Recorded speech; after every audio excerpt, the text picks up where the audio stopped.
मानवी हक्क आयोगाने आदिवासींच्या प्रश्नांची घेतली दखल। नमस्कार, आपण बघत आहात महाराष्ट्रातील number 1 news channel Maharashtra police news 24।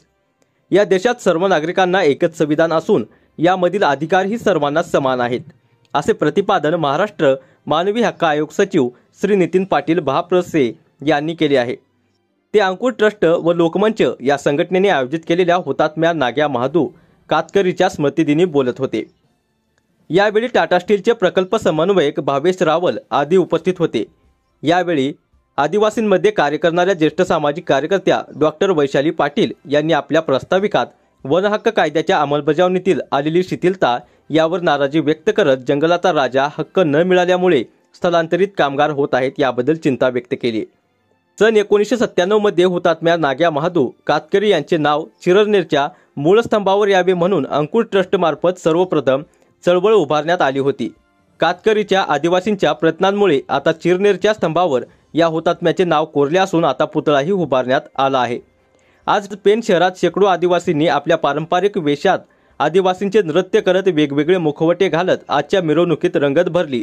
या मिरवणुकीची सांगता महात्मा गांधी वाचनालय येथे रॅलीचे रूपांतर सभेत झाले। यावेळेस आदिवासी कार्यकर्ते संजय नाईक, ग्रामपंचायत सदस्य अंजली वाघमारे, कातकरी विद्यार्थिनी निकिता वाघ, वंदना वाघमारे यांनी आपल्या प्रश्नांची मांडणी केली। मानवी हक्क आयोगामार्फत त्यांच्या प्रश्नांची दखल घेतली। यावेळेस आदिवासींनी विविध सांस्कृतिक कार्यक्रम करून आपल्या हुतात्म्याचा दिवस साजरा केला।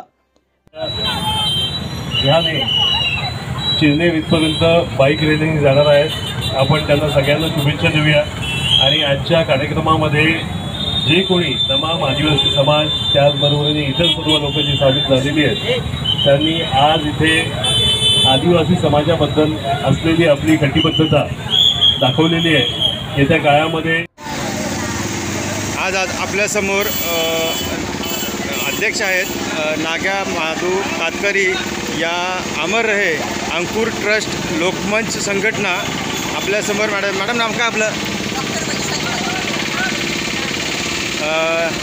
आजचा जो कार्यक्रम आहे तो कशा पद्धतीने आहे? आजचा कार्यक्रम भारताला स्वातंत्र्य मिळण्यासाठी झालेला जो चिरनेरचा जंगल सत्याग्रह होता, की ज्या सत्याग्रहाचं वकीलपत्र डॉक्टर बाबासाहेब आंबेडकरांनी घेतलं होतं आणि नारायण नागू पाटील यांच्या नेतृत्वाखाली शेतकरी, कामगार, शेतमजूर, आदिवासी सगळे संघटित झाले होते आणि ब्रिटिशांच्या विरोधात त्यांनी बंड पुकारलं होतं। या पुकारलेल्या बंडामध्ये ब्रिटिश पोलिसांनी जो गोळीबार केला त्या गोळीबारामध्ये एकूण 12 हुतात्मे झाले। यामध्ये हुतात्मा नाग्या महादू कातकरी हा पहिला हुतात्मा झालेला आहे। या हुतात्म्याचे नाव 1997 पर्यंत चिरनेरच्या जंगल सत्याग्रहाच्या स्मृतिस्तंभावर नव्हते।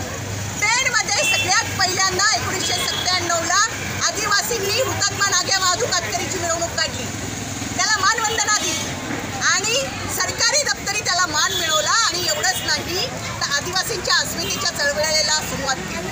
ही आदिवासींची जी अस्मितेची चळवळ आहे या चळवळीमध्ये ते संविधानिक हक्क मागतायत, ते जगण्याचा हक्क मागतायत, ते जमिनीचा हक्क मागतायत आणि ते इतरांबरोबर समान असण्याचा सुद्धा आपला संविधानिक हक्क मागता आहेत। आणि ही चळवळ जी आहे गेल्या 28 वर्षापासून पेणच्या परिसरामध्ये मोठ्या भव्य दिव्य आदिवासींच्या जनजागृती अभियानाने सुरू होती।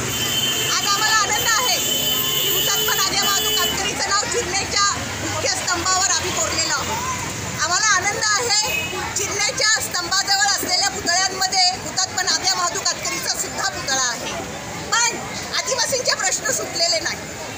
आता आधार कार्ड अपडेट होत नाही, जातीचे दाखले मिळत नाही, जल जंगल पाण्यासाठी वनाधिकार मान्यता कायदा आला 2006चा, पण त्याचा प्रभावी अंमलबजावणी होत नाही आणि आमचे जे संविधानिक हक्क आहे ते मिळायला यामुळे अडचण होते। आणि म्हणून आज मानवी हक्क आयोगाचे सचिव IAS अधिकारी श्री नितीन पाटील आज आमच्या सुनावणीला आहे, आमच्या कार्यक्रमाला आहे, उपविभागीय अधिकारी आहे आणि कातकरी आदिवासी आणि ठाकर आदिवासी पेणच्या परिसरातील रायगडचे आदिवासी आपल्या कथा आणि व्यथा याद्वारे मांडणार आहेत। महाराष्ट्र पोलीस न्यूज 24 साठी रायगड जिल्हा प्रतिनिधी संजय गायकवाड। अशाच नवीन अपडेटसाठी आता सबस्क्राइब करा महाराष्ट्र पोलीस न्यूज 24 या न्यूज चॅनलला। व्हिडिओ आवडला असेल तर लाईक, शेअर आणि कमेंट करायला विसरू नका। धन्यवाद।